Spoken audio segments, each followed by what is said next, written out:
Hello everyone, I am Margaret Williamson, aka Mrs. Persevere, and today I wanted to talk about partnerships. Now the structure of these talks are, we address the big 5 questions of these different subjects. So the who, what, when, where, and why of these different subject matters, but not particularly in that order. So today we're going to tackle partnerships and address instead the what, the why, the when, the who, the where, and always end with the how, right? How do we get these things done? And that's the point of these Free Game Thursday talks, is leaving you with actionable nuggets of knowledge that will save you time and energy and resources. So when talking about partnerships, it's something that I always sort of looked at as a yucky word, that it felt like I would be selling out somehow, I would be losing some sort of ownership, I would be giving up too much.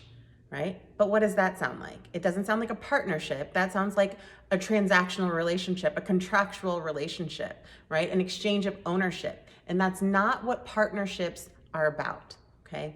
A partnership is an exchange of, but more so, a combination of resources, that without that combination, the task or project will not come to full fruition, okay? A partnership is a combination of resources to achieve a certain task or purpose, okay? Sometimes I like to address what is not something in order to understand what is something. And I used an example earlier and it threw my husband for a loop, but I feel like it starts to put things into perspective, okay?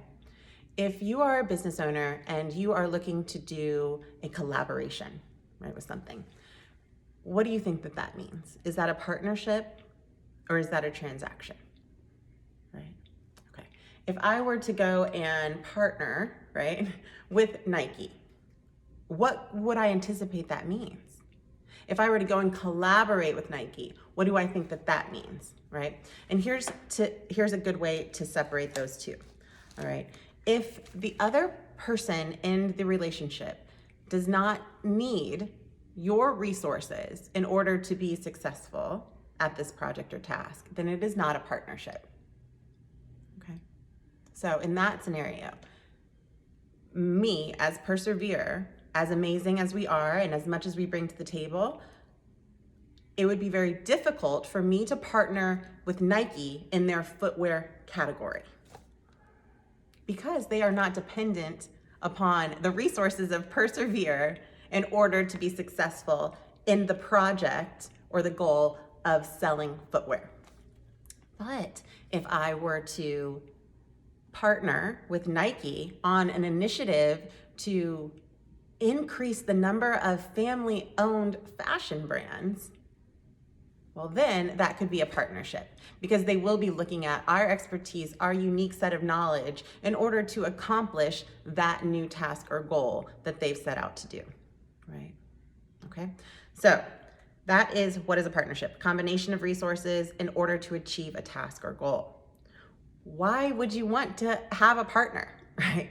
And I think once you truly understand what a partnership is, then you understand why you want it, right? You want it to create this new amazing task or goal that you know left to your own devices, through your own set of circumstances and opportunities, it will not achieve its full fruition, right?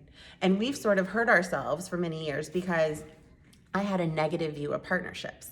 I had this very, we can do it ourselves type of view, that I didn't want to give up control. I didn't want to answer to anyone else. And so I was never really looking for a true partner, because who are your true partners? Your spouse can be your true partner because the fruit that you guys create together would not exist without the combination of your resources.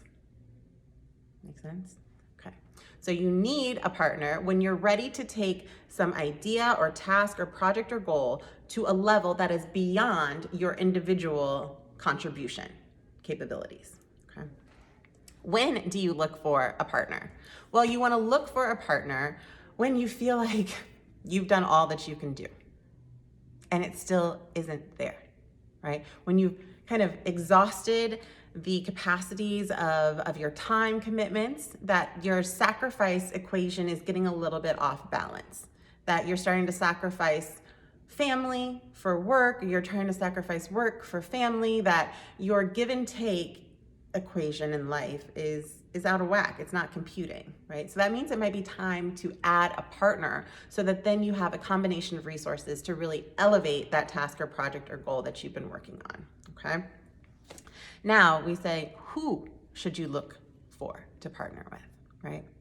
And now it's really easy. I'm going to go back to this tried and true example talking about ourselves, right? It's really easy for us as Persevere to say, okay, well, if I want to do a partnership, who should partner with me? Well, I mean, Saks should partner with me. Nike should partner with me.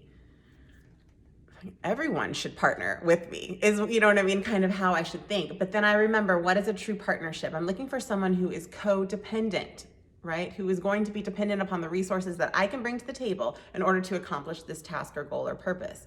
And so instead of looking at maybe Saks, I can start with a local, right? In your local community, a local boutique, a local distributor that is appealing to this local community. And so they might not be able to pick up or have the budget or create the processes necessary to pick up some of those super large brands that have a lot of red tape, but they are eager and they're looking for someone just like me, right, to come into their store and spark up some new excitement. And so sometimes when we're looking for partners, we want to look for someone who has something that we need, but also make sure that we have something that they need that they're not being able to get from someone else, okay?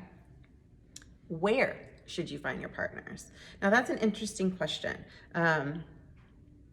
It is most usually right in front of you, right? Sometimes when we start to dial down and hone in, right? It's like I went to the optometrist recently and it's 1 or 2, which is clear, 1 or 2. And they move closer and closer and closer and we're turning and turning and turning until finally it's in perfect, clear vision, right? So the closer the closer you get to your end target, that's where you're gonna find your best partners. Sometimes it's very tempting to look all the way up here because our goal is to get all the way up there. So it's not gonna help me if I partner with somebody down here. But what are we doing with a partnership? We're combining resources. So now you have me with all these resources that were right here, and then I've got this new partner with resources that are right back over here, but in a different industry or a different field. Now we get to stack each other. Boom. And where was I trying to go? Up here. You can still get there without having to pick somebody who is gonna be looking at you as almost a burden. Or you're gonna be looking up at them and you're gonna say, this partnership is just taking so much time and work and energy from me. Yeah, because you're constantly having to jump back up here. Look for partners that are equally yoked as you, and then stack your guys' powers on top of each other, right? Because how do you form a partnership? No partnership can be formed without sacrifice. And those sacrifices can be of time, of money, or of love, right? And sometimes love can form the deepest partnerships, but those are ones that we're not talking about today. So let me reel it back in to business partnerships before I jump all the way into that conversation. And it's that same thing. So I will use love as sort of that continual living sacrifice. So sometimes a love-based business partnership would be like a managing partner, right? So someone you're giving of your time and your energy in a physical sense to be present in the business every single day, while someone else might be the financial partner in the relationship. So they're giving equally, right? But you guys are using a co-decided, I don't know what that word should be, but you guys have agreed upon what that currency conversion is gonna look like. So, all right, if you're gonna be working inside of a store all day, right? What would you be paid to do that somewhere else? All right, and then you compute that, you calculate that, and you say, well, okay, well, that should raise me about, a salary. If I had to hire somebody to do this job, I'd have to pay them between $50,000 and $75,000 a year. Okay, well, then we need to make sure that financial partner is contributing $50,000 to $75,000 a year, not to hire someone, but for something else that the business needs, because what your contribution to the partnership is that $50,000 to $75,000 worth of physical present labor. Make sense? Yeah, right? So time, money, right, or sacrifice. That's kind of how you can form a partnership. All right, so don't be afraid of them. They are not scary things, but keep that frame of reference, right? Don't confuse independent contractors as partners. Don't confuse collaborators as partners. Don't confuse your children sometimes as partners, because these relationships are not as codependent as we want our true partnerships to be. Now, you can create partnerships from those types of relationships, but we need a really clear goal that we're trying to achieve. All right, so I hope that added more clarity than confusion, and I look forward to continue this conversation. If you want to dive deeper, make sure that you are liking, subscribing, sending us messages, because we are eager to share this knowledge and information and eager to have conversations with you. So keep persevering. Love you guys.